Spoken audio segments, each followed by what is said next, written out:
అంటూ మహిళలను పారిశ్రామికవేత్తలుగా తీర్చిదిద్దే క్రమంలో కూటమి ప్రభుత్వం మరో అడుగు ముందుకేసింది. ఏటా 1,00,000 మంది మహిళలను పారిశ్రామికవేత్తలుగా తీర్చిదిద్దామని ముఖ్యమంత్రి చంద్రబాబు హామీ ఇచ్చారు. అందులో భాగంగా రాష్ట్రంలోని మొదటిసారిగా మెప్మా ఆధ్వర్యంలో నెల్లూరు నగరంలో ఉన్న ఆత్మకూరు బస్టాండ్ సమీపంలో తృప్తి క్యాంటీన్ ప్రయోగాత్మకంగా మంత్రి నారాయణ సోమవారం ప్రారంభించారు.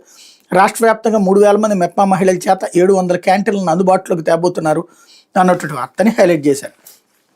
అయిపోతే బుగ్గమఠం భూముల ఆక్రమణ వాస్తవమే అంటూ సర్వే అధికారుల నివేదికలో స్పష్టం. తిరుపతి నగరం, మారుతినగర్, రాయల్ నగర్లో బుగ్గమఠం భూముల ఆక్రమణకు గురయ్యని సర్వే అధికారులు ప్రాథమికంగా నిర్ధారించారు. కబ్జా చేసిన వాళ్ళు ఎవరు, ఎంత ఆక్రమించారని తేలాల్సి ఉంది.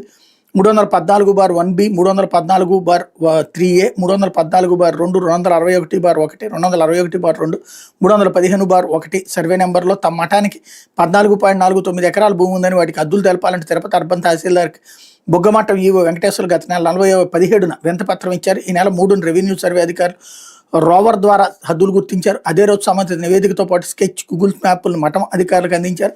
14.49 ఎకరాల్లో 3.88 ఎకరాలు మాజీ మంత్రి పొంగనూరు ఎమ్మెల్యే పెద్దిరెడ్డి రామచంద్రరెడ్డి ఆక్రమణలో ఉంటూ గతంలోని విజిలెన్స్ అధికారులు ప్రభుత్వానికి నివేదించారు. రికార్డులు ఉంటే అందించాలని బుగ్గమఠం అధికారులు ఆయనకు నోటీసులు ఇచ్చినా ఇప్పటి వరకు స్పందించిన సంగతి విదితమే.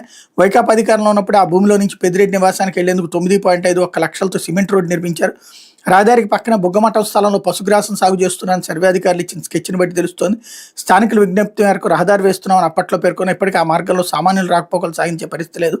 మరోవైపు మఠానికి ఎంత భూమి ఉంది, ప్రస్తుతం ఉన్నది ఎంత, లీజుకి ఇచ్చింది ఎంత అనే వివరాలు అందించాలని తిరుపతి ఆర్డీఓ కార్యాలయ అధికారులు బుగ్గమఠం ఈవోను కోరారు. వాటితో పాటు తాము గుర్తించిన హద్దుల ప్రకారం ఎంత భూమి ఆక్రమణలో ఉందో తెలపాలన్నారు.